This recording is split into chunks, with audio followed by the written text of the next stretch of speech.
அண்ணே உன் தம்பி ஒருத்தன் கரைச்சி போட்டான் நானே. என்னடா சொல்ற? அட சவுட்டு பேல உன் தம்பி ஒருத்தன் கரைச்சி போட்டானாண்டா.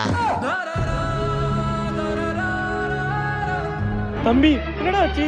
ஏய் யாரா உன்னை இப்படி பண்ணா சொல்லுடா. ஏய் பேசுடா. ஐயோ என் தம்பியாட்டு பேச கூட முடியல, என்னாச்சுனே தெரியலையே. ஐயோ வாயில டேப் போட்டிருக்கா.